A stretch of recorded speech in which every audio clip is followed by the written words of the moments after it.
ಅಧ್ಯಾಯ 1 ಕಡಲಿನಂತೆ ಒಂದು ತರಗತಿ. ಪೊಯ್ಯ ಸರ್ಕಾರಿ LP ಶಾಲೆಯ 4ನೇ ತರಗತಿ B ಯಾವಾಗಲೂ ಕಡಲಿನಂತೆಯೇ ಇತ್ತು. ಕೆಲವೊಮ್ಮೆ ಶಾಂತವಾಗಿ, ಇನ್ನೂ ಕೆಲವೊಮ್ಮೆ ತೀವ್ರವಾಗಿ ತೊಂದರೆಗೊಳಗಾಗುತ್ತಿತ್ತು. ಆ ಕಡಲನ್ನು ನಿಯಂತ್ರಿಸುವ ನಾವಿಕನಂತೆ ಆನ್ಸಿ ಟೀಚರ್ ಇದ್ದರು. 30 ವರ್ಷಗಳ ಸೇವಾ ಜೀವನವು ಅವರಿಗೆ ಹಲವಾರು ಪಾಠಗಳನ್ನು ಕಲಿಸಿತ್ತು. ಪ್ರತಿಯೊಬ್ಬ ಮಗುವಿನ ನಗುವಿನ ಹಿಂದಿನ ಸಂತೋಷವನ್ನು, ಮೌನದ ಹಿಂದಿನ ನೋವನ್ನು ಅವರಿಗೆ ಹೃದಯದಿಂದ ತಿಳಿದಿತ್ತು. ಆ ದಿನ ಬುಧವಾರವಾಗಿತ್ತು. ಮಧ್ಯಾಹ್ನದ ಬಿಸಿಲಿನ ಆಲಸ್ಯವು ತರಗತಿಯಲ್ಲಿ ತುಂಬಿಕೊಂಡಿತ್ತು. ಆನ್ಸಿ ಟೀಚರ್ ತಮ್ಮ ಕುರ್ಚಿಯಿಂದ ಎದ್ದು ಡೈರಿಯನ್ನು ಮೇಜಿನ ಮೇಲಿಟ್ಟರು. ಮಕ್ಕಳೇ, ಒಂದು ಮುಖ್ಯವಾದ ವಿಷಯವನ್ನು ಹೇಳಬೇಕು. ಟೀಚರ್ರ ಧ್ವನಿಯ ಗಂಭೀರತೆಯೊಂದಿಗೆ ತರಗತಿಯಲ್ಲಿದ್ದ ಕಡಿಮೆ ಗದ್ದಲವು ಶಾಂತವಾಯಿತು. 35 ಜೋಡಿ ಕಣ್ಣುಗಳು ಆತಂಕದಿಂದ ಆ ಮುಖದತ್ತ ತಿರುಗಿದವು. ಶುಕ್ರವಾರ ನಮ್ಮ ಶಾಲೆಯಲ್ಲಿ PTA ಸಭೆ ಇದೆ, ಮಧ್ಯಾಹ್ನ 2 ಗಂಟೆಗೆ. ಎಲ್ಲರೂ ತಂದೆಯನ್ನೋ ತಾಯಿಯನ್ನೋ ಕರೆತರಬೇಕು. ಯಾರೂ ಬರದಿರಬಾರದು, ಸರಿಯೇ? ಇದು ಸಾಮಾನ್ಯ ಘೋಷಣೆಯಾಗಿತ್ತು. ಆದರೆ ತರಗತಿಯಲ್ಲಿ ಒಂದು ಹೊಸ ತರಂಗವನ್ನು ಸೃಷ್ಟಿಸಿತು. ಹಲವರು ಒಬ್ಬರನ್ನೊಬ್ಬರು ನೋಡಿ ನಗುತ್ತಿದ್ದರು. ನನ್ನ ತಂದೆ ಬರುತ್ತಾರೆ, ನನ್ನ ತಾಯಿ ರಜೆ ತೆಗೆದುಕೊಳ್ಳುತ್ತಾರೆ ಎಂಬಂತಹ ಚಿಕ್ಕ ಚಿಕ್ಕ ಮಾತುಕತೆಗಳು ಏರಿದವು. ಆದರೆ ಮುಂಭಾಗದ 2ನೇ ಸಾಲಿನಲ್ಲಿ ಕಿಟಕಿಯ ಬಳಿಯಿರುವ ಡೆಸ್ಕ್ನಲ್ಲಿ ಕುಳಿತಿದ್ದ ಒಬ್ಬ ಮಗುವಿನ ಲೋಕವು ಆ ಕ್ಷಣದಲ್ಲಿ ಸ್ಥಗಿತಗೊಂಡಿತು. ನಿಹಾಲ್, ತರಗತಿಯಲ್ಲಿ ಅತ್ಯಂತ ಚತುರ ಮತ್ತು ಅತಿ ಹೆಚ್ಚು ಮಾತನಾಡುವ ಮಗು. ಅವನ ಕಿಡಿಗೇಡಿತನಕ್ಕೆ ಆನ್ಸಿ ಟೀಚರ್ ಹೆಚ್ಚಾಗಿ ಬೈಯುತ್ತಿದ್ದರು. ಆದರೆ ಕಳೆದ ಕೆಲವು ದಿನಗಳಿಂದ ಅವನು ಮೌನವಾಗಿದ್ದನು. ಅವನ ಕಣ್ಣುಗಳಲ್ಲಿ ಆ ಹಳೆಯ ಹೊಳಪು ಕಾಣಿಸುತ್ತಿರಲಿಲ್ಲ. ಟೀಚರ್ರ ಘೋಷಣೆಯನ್ನು ಕೇಳಿದ ಕೂಡಲೇ ಅವನ ಕಣ್ಣುಗಳು ಪುಸ್ತಕದಿಂದ ಕೆಳಗಿಳಿದವು. ಅವನು ಪೆನ್ಸಿಲ್ ತೆಗೆದುಕೊಂಡು ನೋಟ್ಬುಕ್ನ ಕೊನೆಯ ಪುಟದಲ್ಲಿ ಅರ್ಥವಿಲ್ಲದೆ ಏನನ್ನೋ ಗೀಚಲು ಶುರು ಮಾಡಿದನು. ಅವನ ತುಟಿಗಳು ಒಣಗಿದವು. ಗಂಟಲಿನಲ್ಲಿ ಏನೋ ತಡೆದಂತೆ ಭಾಸವಾಯಿತು. ಎಲ್ಲರೂ ಕೇಳಿದ್ದೀರಾ? ಟೀಚರ್ ಮತ್ತೊಮ್ಮೆ ಖಚಿತಪಡಿಸಿದರು. ಕೇಳಿದ್ದೇವೆ ಟೀಚರ್, ತರಗತಿಯೆಲ್ಲ ಒಕ್ಕೊರಲಿನಿಂದ ಉತ್ತರಿಸಿತು. ಆ ಧ್ವನಿಯ ಗದ್ದಲದ ನಡುವೆ ನಿಹಾಲ್ನ ಚಿಕ್ಕದಾದ ಗೊಣಗಾಟವನ್ನು ಯಾರೂ ಕೇಳಲಿಲ್ಲ. ಅವನ ಕಿರಿಯ ಕಣ್ಣುಗಳಿಂದ ಒಂದು ಹನಿ ಕಣ್ಣೀರು ಒಡಿತು. ಅವನು ಗೀಚುತ್ತಿದ್ದ ಚಿತ್ರದ ಮೇಲೆ ಬಿದ್ದು ಹೊಸ ಲೋಕವನ್ನು ಸೃಷ್ಟಿಸಿತು. ಅಧ್ಯಾಯ 2 ನೋಟ್ಬುಕ್ನ ರಹಸ್ಯ. ಕೊನೆಯ ಗಂಟೆಯ ಶಬ್ದದೊಂದಿಗೆ ಮಕ್ಕಳೆಲ್ಲರೂ ತಮ್ಮ ಬ್ಯಾಗ್ಗಳನ್ನು ತೆಗೆದುಕೊಂಡು ತರಗತಿಯಿಂದ ಓಡಿದರು. ಶಾಲೆಯ ಅಂಗಣವು ಅವರ ಗದ್ದಲದಿಂದ ತುಂಬಿಹೋಯಿತು. ಆನ್ಸಿ ಟೀಚರ್ ತಮ್ಮ ವಸ್ತುಗಳನ್ನು ಜೋಡಿಸುತ್ತಿದ್ದಾಗ ಅವರ ಕಣ್ಣುಗಳು ತರಗತಿಯ ಖಾಲಿ ಮೂಲೆಯಲ್ಲಿ ಕುಳಿತಿರುವ ನಿಹಾಲ್ನ ಮೇಲೆ ಬಿದ್ದವು. ಅವನು ಇನ್ನೂ ಹೊರಗೆ ಹೋಗಿರಲಿಲ್ಲ. ತಲೆ ತಗ್ಗಿಸಿ ಡೆಸ್ಕ್ನಲ್ಲಿ ಕುಳಿತಿದ್ದನು. ಟೀಚರ್ ಅವನ ಬಳಿಗೆ ನಡೆದರು. ಅವನು ತನ್ನ ಪ್ರೀತಿಯ ನೋಟ್ಬುಕ್ ಅನ್ನು ಎದೆಗೆ ಅಂಟಿಕೊಂಡು ಕುಳಿತಿದ್ದನು. ಆ ನೀಲಿ ಕವರಿನ ಮೇಲೆ ಹಲವಾರು ಚಿತ್ರಗಳಿದ್ದವು. ಕಾರು, ವಿಮಾನದ ಸ್ಟಿಕ್ಕರ್ಗಳು. ಆದರೆ ಅದರ ಮಧ್ಯದಲ್ಲಿ ಅವನು ಅತ್ಯಂತ ಸುಂದರವಾಗಿ ಒಟ್ಟಿಕೊಂಡ ಒಂದು ಚಿತ್ರವಿತ್ತು. ಏನಾಯಿತು ನಿಹಾಲ್, ನೀನು ಹೊರಗೆ ಹೋಗುತ್ತಿಲ್ಲವೇ? ಯತೀಂಖಾನೆಗೆ ಹೋಗಲು ವ್ಯಾನ್ ಬಂದಿರಬೇಕು. ಅವನು ತಲೆಯೆತ್ತಲಿಲ್ಲ. ಅವನ ಭುಜಗಳು ಸ್ವಲ್ಪವೇ ನಡುಗುತ್ತಿದ್ದವು. ಟೀಚರ್ ಅವನ ಭುಜದ ಮೇಲೆ ಮೆಲ್ಲಗೆ ಕೈಯಿಟ್ಟರು. ಆ ಸ್ಪರ್ಶದ ಉಷ್ಣತೆಯಿಂದಾಗಿರಬೇಕು, ಅವನು ನಿಯಂತ್ರಣವನ್ನು ಕಳೆದುಕೊಂಡು ಗೋಳಾಡಲು ಶುರು ಮಾಡಿದನು. ಏನಾಯಿತು? ನನ್ನ ಮಗುವಿಗೆ ಏನು ಬಿಟ್ಟಿತು? ಟೀಚರ್ ಅವನನ್ನು ಅಪ್ಪಿಕೊಂಡು ಕುರ್ಚಿಯಲ್ಲಿ ಕುಳ್ಳಿರಿಸಿದರು. ಅವನು ಮುಖವನ್ನೆತ್ತಿ ಟೀಚರ್ ಅನ್ನು ನೋಡಿದನು. ಆ ಕಣ್ಣುಗಳು ಕೆಂಪಾಗಿದ್ದವು. ಟೀಚರ್, ನಾಳೆ PTA ಸಭೆಗೆ ನನಗೆ ಬರಲು ಯಾರೂ ಇಲ್ಲವಲ್ವಾ? ಅವನ ಮಾತುಗಳು ಮುರಿದು ಹೋದವು. ಅದೇನು ಹಾಗೆ ಹೇಳುತ್ತೀಯ ಮಗು? ಯತೀಂಖಾನೆಯಿಂದ ವಾರ್ಡನ್ ಅಬೂಬಕ್ಕರ್ ಸಾಹಿಬ್ ಬರುವರಲ್ಲವೇ? ಯಾವಾಗಲೂ ಬರುವವರಲ್ಲವೇ? ಅವರು ಬರುತ್ತಾರೆ. ಆದರೆ ನನಗೂ ಒಬ್ಬ ತಂದೆ ಇದ್ದಿದ್ದರೆ ಎಂದು ತೋರುತ್ತದೆ. ಟೀಚರ್, ಇದು ಒಂದು ಕೂಗಿನಂತೆಯೇ ಇತ್ತು. ಅವನ ಕಿರಿಯ ಹೃದಯದಲ್ಲಿ ಈವರೆಗೆ ಒಡಗೊಂಡಿದ್ದ ದುಃಖವೂ ಒಡೆದೆಟ್ಟು ಹರಿಯಿತು. ಆನ್ಸಿ ಟೀಚರ್ರ ಹೃದಯದಲ್ಲಿ ಕಲ್ಲು ಬಿದ್ದಂತೆ ಭಾಸವಾಯಿತು. ಏನೂ ಉತ್ತರ ಕೊಟ್ಟು ಅವನನ್ನು ಸಮಾಧಾನಪಡಿಸಬೇಕು. ಅವರು ಅವನನ್ನು ಗಟ್ಟಿಯಾಗಿ ಅಪ್ಪಿಕೊಂಡು ಬೆನ್ನನ್ನು ತಟ್ಟಿದರು. ಪರವಾಗಿಲ್ಲ ಮಗು, ಪರವಾಗಿಲ್ಲ ಎಂದು ಅವರ ತುಟಿಗಳು ಮಂತ್ರಿಸಿದವು. ಅವನ ಕಣ್ಣೀರು ಸ್ವಲ್ಪ ಶಾಂತವಾದಾಗ ಟೀಚರ್ ಅವನ ಕೈಯಲ್ಲಿದ್ದ ನೋಟ್ಬುಕ್ನು ತೆಗೆದುಕೊಂಡರು. ಅದರ ಕವರಿನ ಮೇಲಿನ ಆ ಮುಖ್ಯವಾದ ಚಿತ್ರದ ಮೇಲೆ ಅವರು ಬೆರಳಾಡಿಸಿದರು. ಪತ್ರಿಕೆಯಿಂದ ಸುಂದರವಾಗಿ ಕತ್ತರಿಸಿದ ಒಡದೆಯದ ಒಂದು ಚ ಇ ತ ತ್ರ ಬಿಳಿ ಬಟ್ಟೆ ಧರಿಸಿ ಮುಖದಲ್ಲಿ ಪ್ರಸನ್ನವಾದ ನಗುವಿನೊಂದಿಗೆ ನಿಂತಿರುವ ಒಬ್ಬ ವ್ಯಕ್ತಿ. ಲೋಕಕ್ಕೆಲ್ಲ ತಿಳಿದಿರುವ, ಹಲವರಿಗೆ ಆಸರೆಯಾಗಿರುವ ಆ ದೊಡ್ಡ ಮನುಷ್ಯ ಮಿಸ್ ಯಾಸಿನ್ ಅಲಿ. ಆ ಕ್ಷಣದಲ್ಲಿ ಆನ್ಸಿ ಟೀಚರ್ಗೆ ಎಲ್ಲವೂ ಅರ್ಥವಾಯಿತು. ಅವನು ಹೇಳದೆ ಹೇಳಿದ ಆಸೆ, ಅವನ ಕಲ್ಪನೆಯ ರಕ್ಷಕ, ಅವನ ಕಿರಿಯ ಮನಸ್ಸಿನ ಹೀರೋ, ಎಲ್ಲವೂ ಆ ಚಿತ್ರದಲ್ಲಿತ್ತು. ನಿಹಾಲ್ನ ತಂದೆಯ ಮುಖವೂ ಅದಾಗಿತ್ತು. ಅಧ್ಯಾಯ 3. ದಾರುಲ್ ರಹ್ಮದ ಒಂದು ಕನಸು. ಪುಯ್ಯ ಜುಮಾ ಮಸೀದಿಯ ಬಳಿ ಇರುವ ಆ ಹಳೆಯ 2 ಅಂತಸ್ತಿನ ಕಟ್ಟಡಕ್ಕೆ ದಾರುಲ್ ರಹ್ಮ ಎಂದು ಹೆಸರಿತ್ತು. ಕರುಣೆಯ ಭವನ. ನಿಹಾಲ್ ಸೇರಿದಂತೆ ಸುಮಾರು 50 ಮಕ್ಕಳ ಲೋಕವಾಗಿತ್ತು ಅದು. ಶಾಲೆಯ ವ್ಯಾನ್ ಯತೀಂಖಾನೆಯ ಅಂಗಣದಲ್ಲಿ ನಿಂತಾಗ ನಿಹಾಲ್ ಮೌನವಾಗಿ ಇಳಿದನು. ಇತರ ಮಕ್ಕಳು ಆಟಕ್ಕೆ ಓಡಿದಾಗ ಅವನು ನೇರವಾಗಿ ತನ್ನ ಕೋಣೆಗೆ ನಡೆದನು. ಅವನ ಹಾಸಿಗೆ ಕಿಟಕಿಯ ಬಳಿ ಇತ್ತು. ಅಲ್ಲಿ ಕುಳಿತರೆ ದೂರದ ಮಾರುಕಟ್ಟೆಯ ಬೆಳಕು ಕಾಣಬಹುದಿತ್ತು. ಅವನು ತನ್ನ ಪುಸ್ತಕಗಳನ್ನು ಮೇಜಿನ ಮೇಲಿಟ್ಟು ಕಿಟಕಿಯಿಂದ ಹೊರಗೆ ನೋಡುತ್ತಾ ನಿಂತನು. ಪ್ರತಿ ವಾಹನವೂ ಹಾದು ಹೋಗುವಾಗ ಅದರಲ್ಲಿ ತನ್ನ ತಂದೆ ಇದ್ದಿದ್ದರೆ ಎಂದು ಅವನು ಆಶಿಸುತ್ತಿದ್ದನು. ಅವನ ಸ್ಮರಣೆಯಲ್ಲಿ ತಂದೆ ತಾಯಿಯ ಮುಖಗಳಿರಲಿಲ್ಲ. 3ನೇ ವಯಸ್ಸಿನಲ್ಲಿ ಒಂದು ಈದ್ ದಿನದಂದು ಪಟ್ಟಣಕ್ಕೆ ಹೋಗಿ ಮರಳುವಾಗ ಸಂಭವಿಸಿದ ಬಸ್ ಅಪಘಾತವು ಅವನ ಲೋಕವನ್ನೇ ಬದಲಾಯಿಸಿತು. ಅಂದಿನಿಂದ ಈ ಯತೀಂಖಾನೆಯೇ ಅವನ ಮನೆಯಾಗಿತ್ತು. ಏನಾಯಿತು ನಿಹಾಲ್, ಇಂದು ಟೀಚರಿಂದ ಬೈಗುಳಕ್ಕಿಟ್ಟಿತೆ? ಕೋಣೆಗೆ ಬಂದ ಆಸಿಫ್ ಅವನನ್ನು ಕೀಟಲೆ ಮಾಡಿದನು. ಆಸಿಫ್ಗೆ ತಂದೆ ತಾಯಿ ಇದ್ದರು. ರಜೆಯ ಸಮಯದಲ್ಲಿ ಅವರು ಬಂದು ಅವನನ್ನು ಕರೆದೊಯ್ಯುತ್ತಿದ್ದರು. ಅದನ್ನು ನೋಡಿದಾಗ ನಿಹಾಲ್ನ ಎದೆಯಲ್ಲಿ ನೋವುಂಟಾಗುತ್ತಿತ್ತು. ಅವನು ಏನನ್ನೂ ಮಾತನಾಡಲಿಲ್ಲ. ರಾತ್ರಿ ಭೋಜನದ ನಂತರ ವಾರ್ಡನ್ ಅಬೂಬಕರ್ ಸಾಹಿಬ್ ಕೋಣೆಗಳನ್ನು ಭೇಟಿಯಾಗಲು ಬಂದರು. ಅವರು ಒರಟಾದ ವ್ಯಕ್ತಿಯಾಗಿದ್ದರೂ ಒಳಗಿನಿಂದ ಸ್ನೇಹಮಯಿಯಾಗಿದ್ದರು. ನಿಹಾಲ್, ನಾಳೆ ಪಿಟಿಎ ಸಭೆಗೆ ನಾನು ಬರುತ್ತೇನೆ. ನಿನ್ನ ಟೀಚರನ್ನು ಭೇಟಿಯಾಗಬೇಕು. ನಿನ್ನ ಓದು ಎಂತಹದ್ದು ಎಂದು ಕೇಳಬೇಕು. ನಿಹಾಲ್ ಮೆಲ್ಲಗೆ ತಲೆಯಾಡಿಸಿದನು. ಎಲ್ಲರೂ ಮಲಗಿದ್ದಾರೆ ಎಂದು ಖಚಿತಪಡಿಸಿಕೊಂಡ ನಂತರ ನಿಹಾಲ್ ತನ್ನ ಕಂಬಳಿಯೊಳಗೆ ಕುಳಿತನು. ಬ್ಯಾಗ್ನಿಂದ ನೋಟ್ಬುಕ್ ತೆಗೆದು ಆ ಚಿತ್ರವನ್ನು ಹೊರತೆಗೆದನು. ಮಂಜಿನ ಬೆಳಕಿನಲ್ಲಿ ಯಾಸಿನ್ ಅಲಿಯ ನಗುವಿನ ಮುಖವನ್ನು ನೋಡಿದನು. ಅವನು ಆ ಚಿತ್ರದ ಮೇಲೆ ಮೆಲ್ಲಗೆ ಬೆರಳಾಡಿಸಿದನು. ನನ್ನ ತಂದೆ, ಅವನು ತಿಳಿಯದೆ ಮಂತ್ರಿಸಿದನು. ಆ ರಾತ್ರಿ ಯಾರಿಗೂ ಕೇಳದಂತೆ ಒಬ್ಬ ಕಿರಿಯನ ನಿಶ್ಶಬ್ದ ಪ್ರಾರ್ಥನೆ ಆ ಕೋಣೆಯಲ್ಲಿ ತಂಗಿತು. ಅಧ್ಯಾಯ 4. ಒಂದು ಫೇಸ್ಬುಕ್ ಪೋಸ್ಟ್ನ ತಾಕಲಾಟ. ಮನೆಗೆ ಮರಳಿದರೂ ಆನ್ಸಿ ಟೀಚರ್ರ ಮನಸ್ಸು ಶಾಂತವಾಗಿರಲಿಲ್ಲ. ನಿಹಾಲ್ನ ಕಣ್ಣೀರಿನ ಮುಖವು ಅವರ ಹೃದಯದಲ್ಲಿ ಗಾಯವನ್ನುಂಟು ಮಾಡಿತ್ತು. ಚಹಾವನ್ನು ಕುಡಿಯುವಾಗ ಅವರು ತಮ್ಮ ಗಂಡ ಜೋಸೆಫ್ಗೆ ವಿಷಯವನ್ನು ಹೇಳಿದರು. ಬಡಕಲು ಮಗು ಜೋಸೆಫ್ ಹೇಳಿದರು, ನಾವೇನು ಮಾಡಬಹುದು ಆನ್ಸಿ? ನನಗೆ ಗೊತ್ತಿಲ್ಲ ಜೋಸೆಫ್ ರವರೇ. ಅವನ ನೋಟವನ್ನು ನೋಡಿದರೆ ಸಹಿಸಲಾಗುವುದಿಲ್ಲ. ಅವನ ಮನಸ್ಸಿನಲ್ಲಿ ಆ ದೊಡ್ಡ ವ್ಯಕ್ತಿಯೇ ಇದ್ದಾನೆ. ಅದು ಹೇಗೆ ಸಾಧ್ಯವಾಗಲಿ? ನೀನು ವ್ಯರ್ಥವಾಗಿ ಯೋಚಿಸಿ ತಲೆಕೆಡಿಸಿಕೊಳ್ಳಬೇಡ. ಇದೆಲ್ಲ ಅವನ ವಯಸ್ಸಿನ ಕಲ್ಪನೆಗಳು. ಜೋಸೆಫ್ ಹೇಳಿದ್ದು ಸರಿಯಿರಬಹುದು, ಆದರೆ ಒಬ್ಬ ಶಿಕ್ಷಕಿಯಾಗಿರುವುದಕ್ಕಿಂತ ಹೆಚ್ಚಾಗಿ ಆನ್ಸಿ ಒಬ್ಬ ತಾಯಿಯ ಮನಸ್ಸನ್ನು ಹೊಂದಿದ್ದರು. ಸ್ವಂತ ಮಕ್ಕಳಿಲ್ಲದ ನೋವನ್ನು ಈ ಮಕ್ಕಳ ಮೇಲಿನ ಪ್ರೀತಿಯಿಂದ ಮರೆಯುತ್ತಿದ್ದರು. ರಾತ್ರಿ ತಡವಾಗಿತ್ತು. ಜೋಸೆಫ್ ಮಲಗಿದ್ದರು. ಟೀಚರ್ಗೆ ನಿದ್ರೆ ಬರಲಿಲ್ಲ. ಅವರು ಎದ್ದು ಕಂಪ್ಯೂಟರ್ ಆನ್ ಮಾಡಿದರು. ಫೇಸ್ಬುಕ್ನ ನೀಲಿ ಬೆಳಕು ಕೋಣೆಯಲ್ಲಿ ಹರಡಿತು. ಯಾಕೆಂದು ತಿಳಿಯದೆ ಅವರು ಟೈಪ್ ಮಾಡಲು ಶುರು ಮಾಡಿದರು. ಯಾರಾದರೂ ಗಮನಿಸುತ್ತಾರೆ ಎಂದೋ, ಏನಾದರೂ ಅದ್ಭುತ ಸಂಭವಿಸುತ್ತದೆ ಎಂದೋ ಅವರು ಭಾವಿಸಿರಲಿಲ್ಲ. ಇದು ಒಂದು ಆತ್ಮಗತವಾಗಿತ್ತು. ಒಳಗಿನ ಭಾರವನ್ನು ಇಳಿಸಿಡಲು ಮಾಡಿದ ಪ್ರಯತ್ನ. ಅವರು ನಿಹಾಲ್ನ ಹೆಸರನ್ನು, ಶಾಲೆಯ ಹೆಸರನ್ನು ಉಲ್ಲೇಖಿಸಲಿಲ್ಲ.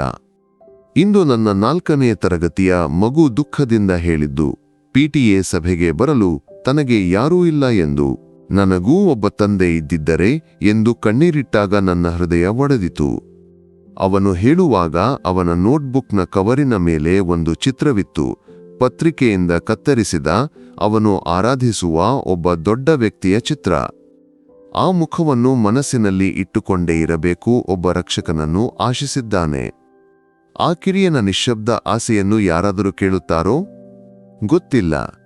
ನಡುಗುವ ಬೆರಳುಗಳೊಂದಿಗೆ ಅವರು ಪೋಸ್ಟ್ ಬಟನ್ ಒತ್ತಿದರು. ನಂತರ ಕಂಪ್ಯೂಟರ್ ಆಫ್ ಮಾಡಿ ಕಿಟಕಿಯ ಬಳಿ ನಿಂತರು. ಹೊರಗೆ ಕತ್ತಲು ದಟ್ಟವಾಗಿತ್ತು. ತಾನು ಮಾಡಿದ್ದು ಸರಿಯೇ? ಆ ಕಿರಿಯನಿಗೆ ವ್ಯರ್ಥವಾಗಿ ಆಸೆಯನ್ನು ಕೊಡುತ್ತಿದ್ದೇನೆಯೇ? ಆನ್ಸಿ ಟೀಚರ್ರ ಮನಸ್ಸು ಆಗಲು ಸಂಘರ್ಷದಲ್ಲಿತ್ತು. ಅಧ್ಯಾಯ 5 ವೈರಲ್ ಆದ ಕನಸು. ಗುರುವಾರ ಬೆಳಿಗ್ಗೆ ಎದ್ದ ಕೂಡಲೇ ಆನ್ಸಿ ಟೀಚರ್ರ ಮನಸ್ಸಿನಲ್ಲಿ ಒಂದು ಭಾರವಿತ್ತು. ರಾತ್ರಿ ಮಾಡಿದ್ದು ಒಂದು ತಪ್ಪಾಯಿತೆ ಎಂಬ ಕುತಬೋಧವು ಅವರನ್ನು ಕಾಡಿತು. ಕೆಲವು ಸ್ನೇಹಿತರ ಲೈಕ್ಗಳು ಮತ್ತು ಒಂದೆರಡು ಸಮಾಧಾನಕರ ಕಾಮೆಂಟ್ಗಳನ್ನು ಆಶಿಸುತ್ತಾ ಅವರು ಫೋನ್ ತೆಗೆದು ಫೇಸ್ಬುಕ್ ತೆರೆದರು. ಸ್ಕ್ರೀನ್ಗೆ ನೋಡಿದ ಅವರು ಒಂದು ಕ್ಷಣ ತಬ್ಬಿಬ್ಬಾದರು. ಅವರ ಪೋಸ್ಟ್ಗೆ ಸಾವಿರಾರು ಲೈಕ್ಗಳು, ನೂರಾರು ಶೇರ್ಗಳು. ಕಾಮೆಂಟ್ ಬಾಕ್ಸ್ ಒಂದು ನದಿಯಂತೆ ಹರಿಯುತ್ತಿತ್ತು. ಪೊಯ್ಯದ ಸ್ಥಳೀಯ ಸುದ್ದಿ ಗುಂಪುಗಳು ಮತ್ತು ಗಲ್ಫ್ ದೇಶಗಳ ಮಲಯಾಳಿ ಸಮುದಾಯಗಳು ಆ ಪೋಸ್ಟನ್ನು ತಮ್ಮದಾಗಿಸಿಕೊಂಡಿದ್ದವು. ಕಾಮೆಂಟ್ಗಳು ವಿವಿಧ ರೀತಿಯಲ್ಲಿದ್ದವು. ಈ ಟೀಚರನ್ನು ಮೆಚ್ಚಬೇಕು. ಇದು ನಿಜವಾದ ಶಿಕ್ಷಕಿ. ಆ ಕಿರಿಯನ ದುಃಖವನ್ನು ಯೋಚಿಸಿದರೆ ವಿಷಾದವಾಗುತ್ತದೆ. ಆ ದೊಡ್ಡ ವ್ಯಕ್ತಿ ಇದನ್ನು ಒಮ್ಮೆ ನೋಡಿದರೆ ಎಂಬುದು. ಇವೆಲ್ಲ ಪಬ್ಲಿಸಿಟಿಗಾಗಿ ಮಾಡುವ ಒಂದು ನಾಟಕ. ಆ ಕಿರಿಯನಿಗೆ ವ್ಯರ್ಥವಾಗಿ ಆಸೆ ಕೊಡುವುದು. ನಾನು ಒಬ್ಬ ಯತೀಮನಾಗಿದ್ದೆ. ಪ್ರತಿ PTA ಸಭೆಯು ನನ್ನ ಎದೆಯಲ್ಲಿ ಕಿಚ್ಚಿನಂತೆ ಇತ್ತು. ಆ ಮಗುವಿನ ನೋವು ನನಗೆ ಅರ್ಥವಾಗುತ್ತದೆ. ಪ್ರತಿಯೊಂದು ಕಾಮೆಂಟ್ ಆನ್ಸಿ ಟೀಚರ್ರ ಹೃದಯದ ಧಡಿಯನ್ನು ಹೆಚ್ಚಿಸಿತು. ತಾನು ಒಡಗೊಂಡಿದ್ದ ಒಂದು ಚಿಕ್ಕ ಕಿಡಿಯು ಕಾಡ್ಗಿಚ್ಚಿನಂತೆ ಹರಡಿತ್ತು. ಸಂತೋಷಕ್ಕಿಂತ ಹೆಚ್ಚಾಗಿ ಅವರಿಗೆ ಭಯವಾಯಿತು. ವಿಷಯಗಳು ಕೈಯಿಂದ ಹೊರಹೋಗುವುದೇ? ಅದೇ ಸಮಯದಲ್ಲಿ ಕೇರಳದಿಂದ ಸಾವಿರಾರು ಕಿಲೋಮೀಟರ್ಗಳ ದೂರದ ದುಬೈನ ಎತ್ತರದ ಕಟ್ಟಡದ ಒಂದು ವಿಶಾಲ ಕಚೇರಿಯಲ್ಲಿ ಲೋಕದ ಆರ್ಥಿಕ ಭೂಪಟವನ್ನು ಬದಲಾಯಿಸುವ ಚರ್ಚೆಗಳು ನಡೆಯುತ್ತಿದ್ದವು. ಎಂ.ಎ. ಯಾಸಿನ್ ಅಲಿ ತಮ್ಮ ಡೈರೆಕ್ಟರ್ ಬೋರ್ಡ್ನೊಂದಿಗೆ ಹೊಸ ಯೋಜನೆಯ ವಿವರಗಳನ್ನು ಚರ್ಚಿಸುತ್ತಿದ್ದರು. ಕೋಟಿಗಟ್ಟಲೆ ಕಣಕುಗಳು ಮತ್ತು ತಂತ್ರಗಳು ಆ ಕೋಣೆಯಲ್ಲಿ ತುಂಬಿತ್ತು. ಅದೇ ಕಟ್ಟಡದ ಮತ್ತೊಂದು ನೆಲೆಯಲ್ಲಿ ಸಾಮಾಜಿಕ ಮಾಧ್ಯಮ ವಿಭಾಗದ ಯುವ ಉದ್ಯೋಗಿ ಫಿರೋಜ್ ತನ್ನ ಕಂಪ್ಯೂಟರ್ ಸ್ಕ್ರೀನ್ನಲ್ಲಿ ವೈರಲ್ ಆಗುತ್ತಿರುವ ಫೇಸ್ಬುಕ್ ಪೋಸ್ಟ್ನ್ನು ಗಮನವಿಟ್ಟು ಓದುತ್ತಿದ್ದನು. ಪೊಯ್ಯ ಎಂಬ ಚಿಕ್ಕ ಗ್ರಾಮದಿಂದ ಬಂದ ಒಬ್ಬ ಶಿಕ್ಷಕಿಯ ಕುರಿಪಾಡಿ. ಫಿರೋಜ್ನ ಕಣ್ಣುಗಳು ಒದ್ದೆಯಾದವು.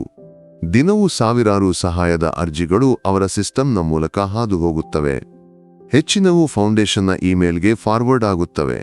ಆದರೆ ಇದರಲ್ಲಿ ಏನೋ ವಿಶೇಷವಿತ್ತು. ಒಬ್ಬ ಶಿಕ್ಷಕಿಯ ನಿರಾಸೆ, ಒಬ್ಬ ಕಿರಿಯನ ನಿಶ್ಶಬ್ದ ಆಸೆ, ನೋಟ್ಬುಕ್ನ ಆ ಚಿತ್ರದ ವಿವರ ಎಲ್ಲವೂ ಅವನ ಹೃದಯವನ್ನು ಮುಟ್ಟಿತು. ಅವನು ಆ ಪೋಸ್ಟ್ನ ಲಿಂಕ್ ಅನ್ನು ಕಾಪಿ ಮಾಡಿ PR ವಿಭಾಗದ ಮುಖ್ಯಸ್ಥ ಮಿಸ್ಟರ್ ಮೇನನ್ಗೆ ಕಳುಹಿಸಿದನು. ಒಂದು ಕುರಿಪಾಡಿಯೊಂದಿಗೆ, ಸರ್, ಇದನ್ನು ಒಮ್ಮೆ ಗಮನಿಸಿ. ಇದರಲ್ಲಿ ಏನೋ ಸತ್ಯವಿದೆ. 5 ನಿಮಿಷದೊಳಗೆ ಮೇನನ್ರ ಉತ್ತರ ಬಂದಿತು. ಫಿರೋಜ್, ನೀವು ನಿಯಮವನ್ನು ಬಲ್ಲಿರಿ. ಇಂತಹ ಭಾವನಾತ್ಮಕ ಕಥೆಗಳನ್ನು ನಾವು ದಿನವೂ ನೋಡುತ್ತೇವೆ. ಇದಕ್ಕೆ ಪ್ರತಿಕ್ರಿಯಿಸಲು ನಿಂತರೆ ಸಮಯವೇ ಸಾಲದು. ಫೌಂಡೇಶನ್ನ ಜನರಲ್ ಇಮೇಲ್ಗೆ ಫಾರ್ವರ್ಡ್ ಮಾಡಿ. ಅವರಿಗೆ ಏನಾದರೂ ಸಹಾಯ ಬೇಕಾದರೆ ಮಾಡುತ್ತಾರೆ. ಫಿರೋಜ್ ನಿರಾಶೆಯಿಂದ ಕುರ್ಚಿಯಲ್ಲಿ ಕುಸಿದನು. ಮೇನನ್ ಹೇಳಿದ್ದು ಸರಿಯಿತ್ತು. ವಾಸ್ತವಿಕವಾಗಿ ಯೋಚಿಸಿದರೆ ಅದೇ ಸರಿ. ಆದರೆ ಅವನ ಮನಸ್ಸು ಆ 4ನೇ ತರಗತಿಯ ಮಗುವಿನೊಂದಿಗಿತ್ತು. ಅಧ್ಯಾಯ 6 ನಾಳೆಯ ಭಯ. ಶಾಲೆಗೆ ಬಂದ ದಿನದಿಂದ ಆನ್ಸಿ ಟೀಚರ್ ಒಂದು ರೀತಿಯ ಅಸ್ವಸ್ಥತೆಯಲ್ಲಿದ್ದರು. ಸ್ಟಾಫ್ ರೂಮ್ನಲ್ಲಿ ಹಲವರು ಅವರನ್ನು ವಿಚಿತ್ರವಾಗಿ ನೋಡುವಂತೆ ಭಾಸವಾಯಿತು. ಕೆಲವರು ಟೀಚರ್ರ ಪೋಸ್ಟ್ ವೈರಲ್ ಆಗಿದೆಯಲ್ಲ ಎಂದು ನಗುತ್ತಾ ಹೇಳಿದರು. ಇನ್ನೂ ಕೆಲವರು ಏನೂ ಮಾತನಾಡದೆ ಒಡೆದಾಡಿದರು. ಮಧ್ಯಾಹ್ನದ ವಿರಾಮದ ಸಮಯದಲ್ಲಿ ಹೆಡ್ ಮಾಸ್ಟರ್ ಬಾಲಕೃಷ್ಣನ್ ಮಾಸ್ಟರ್ ಟೀಚರನ್ನು ಕಚೇರಿಗೆ ಕರೆದರು. ಅವರು ಶಾಂತ ಸ್ವಭಾವದವರಾಗಿದ್ದು ನಿಯಮಗಳಿಗೆ ಬದ್ಧರಾಗಿಯೇ ಕೆಲಸ ಮಾಡುತ್ತಿದ್ದರು. ಆನ್ಸಿ, ನಾನು ಆ ಫೇಸ್ಬುಕ್ ಪೋಸ್ಟ್ ನೋಡಿದೆ, ಅವರು ಗಂಭೀರವಾಗಿ ಹೇಳಿದರು. ನಿಮ್ಮ ಒಳ್ಳೆಯ ಮನಸ್ಸು ನನಗೆ ಗೊತ್ತು. ಆದರೆ ಇದು ಬೇಕಿತ್ತೆ? ಶಾಲೆಯ ಹೆಸರು ಇದಕ್ಕೆ ಎಳೆಯಲ್ಪಟ್ಟಿದೆ. ಲೋಕಕ್ಕೆ ತಿಳಿದಿರುವ ಒಬ್ಬ ದೊಡ್ಡ ವ್ಯಕ್ತಿ ಇದ್ದಾನೆ ಇದರ ಹಿಂದೆ. ಇದು ಯಾವುದೇ ಸಮಸ್ಯೆಗೆ ಕಾರಣವಾದರೆ ನಾವೇನು ಮಾಡಬೇಕು? ಮಾಸ್ಟರ್ ಅವರೇ, ಆ ಕಿರಿಯನ ಸ್ಥಿತಿಯನ್ನು ನೋಡಿ ನನಗೆ ಸಹಿಸಲಾಗಲಿಲ್ಲ. ಅದಕ್ಕಾಗಿಯೇ ಟೀಚರ್ಗೆ ಮಾತುಗಳೇ ಸಿಗಲಿಲ್ಲ. ನನಗೆ ಅದು ಅರ್ಥವಾಗುತ್ತದೆ. ಆದರೆ ನಾವು ಇನ್ನೂ ಕೊಂಚ ವಾಸ್ತವಿಕವಾಗಿ ಯೋಚಿಸಬೇಕು. ಏನೇ ಆಗಲಿ, ಈಗ ಏನೂ ಮಾಡಲಾಗದು. ಯಾವುದೇ ಸಮಸ್ಯೆಯಾದರೆ ಒಟ್ಟಿಗೆ ಎದುರಿಸೋಣ. ಅವರು ಹೇಳಿ ನಿಲ್ಲಿಸಿದರು. ಟೀಚರ್ಗೆ ಸ್ವಲ್ಪ ಆಶ್ವಾಸವಾಯಿತಾದರೂ ಭಯವು ಸಂಪೂರ್ಣವಾಗಿ ಮಾಯವಾಗಿರಲಿಲ್ಲ. ಇದರಿಂದ ಏನೂ ತಿಳಿಯದೆ ನಿಹಾಲ್ ತರಗತಿಯಲ್ಲಿ ಕುಳಿತು ನಾಳೆಯ ಬಗ್ಗೆ ಯೋಚಿಸಿ ದುಃಖಿಸುತ್ತಿದ್ದನು. ಮಧ್ಯಾಹ್ನದ ಊಟಕ್ಕೂ ಅವನು ಹೋಗಲಿಲ್ಲ. ಸ್ನೇಹಿತರು ಆಟಕ್ಕೆ ಕರೆದಾಗ ಒಡೆದಾಡಿದನು. ಕಿಟಕಿಯಿಂದ ಹೊರಗೆ ನೋಡುತ್ತಾ ಕುಳಿತನು. ಪ್ರತಿ ಎಲೆಯ ಚಲನೆಯು ಅವನನ್ನು ಭಯಪಡಿಸಿತು. ನಾಳೆ ಎಂಬ ದಿನವೇ ಬಾರದಿದ್ದರೆ ಎಂದು ಅವನು ಆಶಿಸಿದನು. ಆ ದಿನ ಸಂಜೆ ಯತೀಂಖಾನೆಯಲ್ಲಿ ವಾರ್ಡನ್ ಅಬೂಬಕ್ಕರ್ ಸಾಹಿಬ್ ನಿಹಾಲ್ನ ವಿಷಾದವನ್ನು ಗಮನಿಸಿದರು.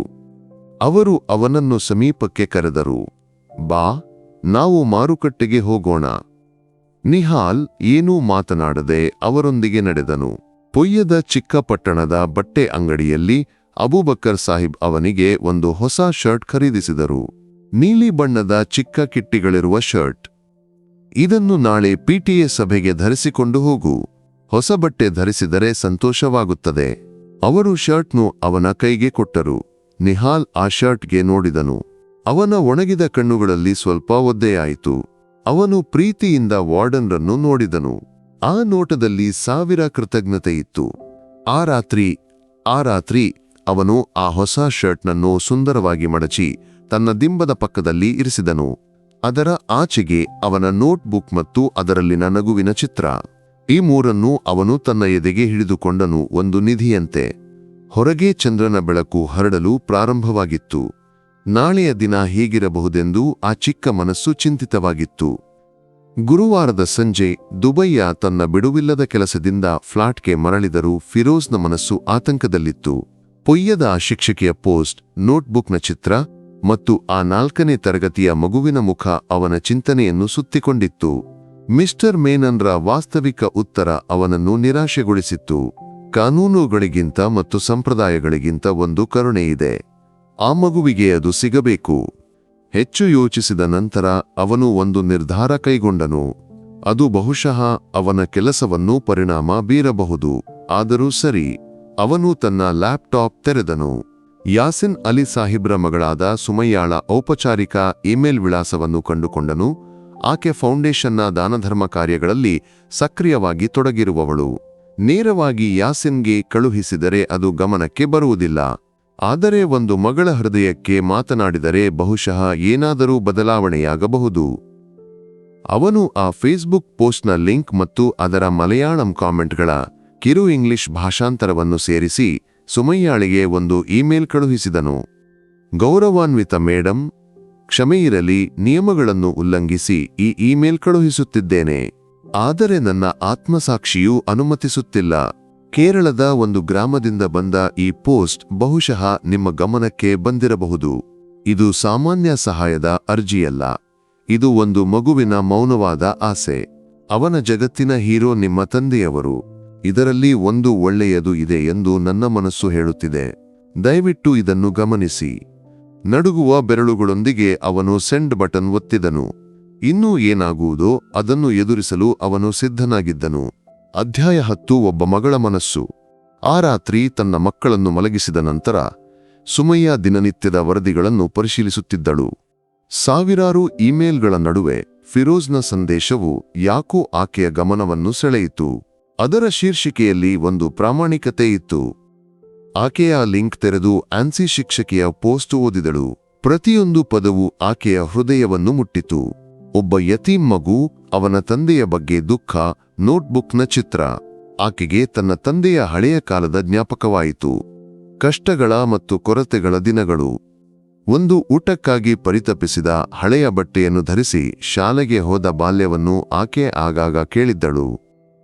ಈ ಮಗುವಿನ ಆಸೆ ಹಣವೋ ಆಸ್ತಿಯೋ ಅಲ್ಲ, ಒಂದು ದಿನದ ಸಾಮೀಪ್ಯ, ಒಬ್ಬ ರಕ್ಷಕನ ಒಡನಾಟ. ಆಕೆ ಫಿರೋಜ್ಗೆ ಒಂದು ಸಾಲಿನ ಉತ್ತರ ಕಳುಹಿಸಿದಳು. ಈ ವಿಷಯವನ್ನು ನನ್ನ ಗಮನಕ್ಕೆ ತಂದಿದ್ದಕ್ಕೆ ಧನ್ಯವಾದಗಳು ಫಿರೋಜ್, ನಾನು ಇದನ್ನು ಪರಿಶೀಲಿಸುತ್ತೇನೆ. ಫಿರೋಜ್ನ ಹೃದಯದಲ್ಲಿ ಒಂದು ಆಶ್ವಾಸದ ತಂಪು ಹರಡಿತು, ಒಂದು ಚಿಕ್ಕ ಆಸೆ. ತಡವಾಗಿ ರಾತ್ರಿ 11 ಗಂಟೆಗೆ ಸಮೀಪಿಸುತ್ತಿದ್ದಂತೆ ಎಂ.ಎ. ಯಾಸಿನ್ ಅಲಿ ತಮ್ಮ ದಿನದ ಔಪಚಾರಿಕ ಒತ್ತಡಗಳನ್ನು ಮುಗಿಸಿ ಮನೆಯ ಅಧ್ಯಯನ ಕೊಠಡಿಯಲ್ಲಿ ವಿಶ್ರಾಂತಿಯಲ್ಲಿದ್ದರು. ಜಗತ್ತು ಮಲಗಲು ಪ್ರಾರಂಭಿಸಿದಾಗಲೇ ಅವರಿಗೆ ತಮ್ಮದೇ ಆದ ಕ್ಷಣ ಸಿಗುತ್ತಿತ್ತು. ಆಗ ಸುಮಯ್ಯ ಅಲ್ಲಿಗೆ ಬಂದಳು. ಆಕೆಯ ಕೈಯಲ್ಲಿ ಒಂದು ಟ್ಯಾಬ್ಲೆಟ್ ಇತ್ತು.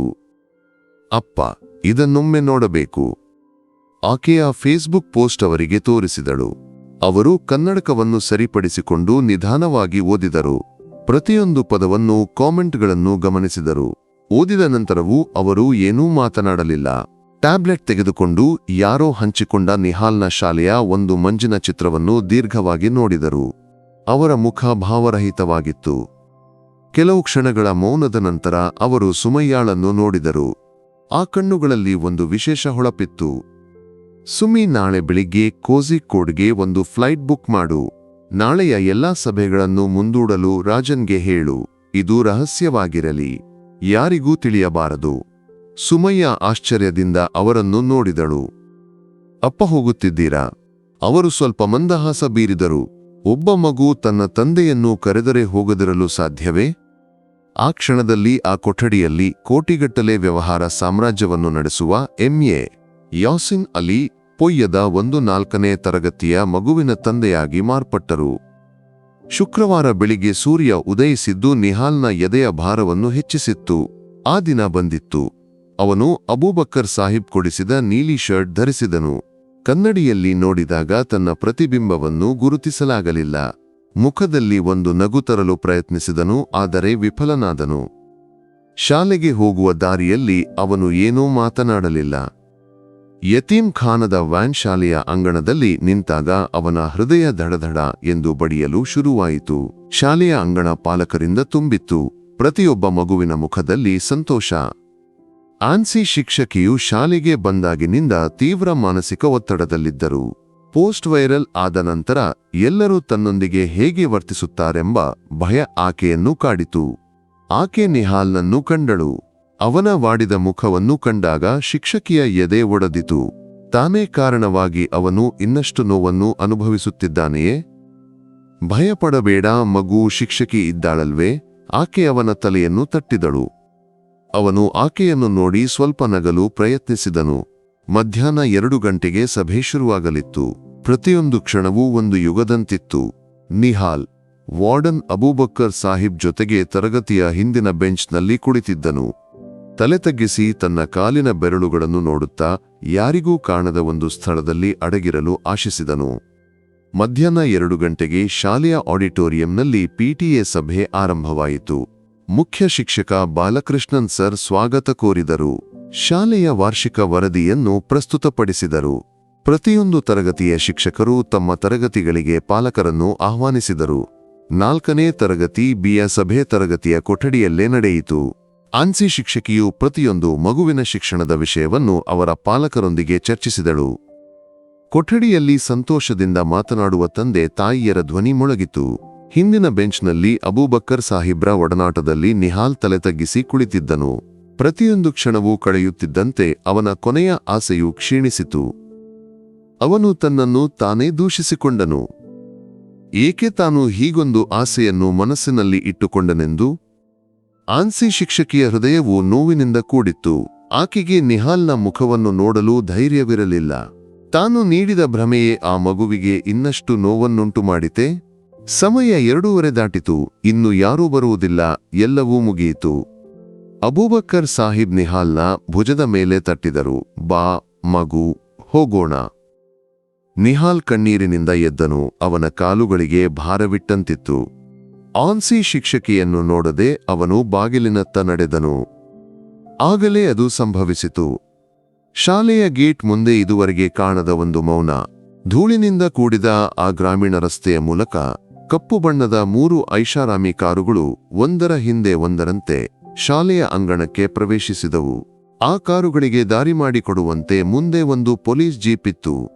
ಶಾಲೆಯ ಅಂಗಣ ಮತ್ತು ಕಾರಿಡಾರ್ನಲ್ಲಿ ನಿಂತಿದ್ದ ಪಾಲಕರು ಮತ್ತು ಶಿಕ್ಷಕರು ಒಕ್ಕೊರಲಿನಿಂದ ದಿಗಿಲುಗೊಂಡರು. ಇವರೆಲ್ಲ ಯಾರು? ಶಿಕ್ಷಣ ಸಚಿವರೇ? ಜಿಲ್ಲಾಧಿಕಾರಿಯೇ? ಯಾರೂ ಏನೂ ನಿರೀಕ್ಷಿಸಿರಲಿಲ್ಲ. ಮುಂಭಾಗದ ಕಾರು ಶಾಲೆಯ ಕಚೇರಿಯ ಮುಂದೆ ನಿಖರವಾಗಿ ನಿಂತಿತು. ಅದರ ಬಾಗಿಲು ತೆರೆದಾಗ ಕಪ್ಪು ಸೂಟ್ ಧರಿಸಿದ ಭದ್ರತಾ ಸಿಬ್ಬಂದಿ ಹೊರಗೆ ಬಂದರು. ಅವರು ಸುತ್ತಲೂ ಒಮ್ಮೆ ದೃಷ್ಟಿ ಹಾಯಿಸಿದರು. ನಂತರ ಹಿಂದಿನ ಬಾಗಿಲನ್ನು ತೆರೆದರು. ಬಿಳಿ ಖಾದರ್ ಉಡುಗೆ ಧರಿಸಿ ಮುಖದಲ್ಲಿ ಗಂಭೀರತೆ ಮತ್ತು ಪ್ರಸನ್ನತೆಯ ಮಿಶ್ರಣವಿದ್ದ ಆ ಮನುಷ್ಯ ಕಾರಿನಿಂದ ಇಳಿದನು. ಎಂಎ ಯಾಸಿನ್ ಅಲಿ. ಒಂದು ಕ್ಷಣ ಶಾಲೆಯ ಅಂಗಣ ಉಸಿರು ಬಿಗಿ ಹಿಡಿದು ನಿಂತಿತು.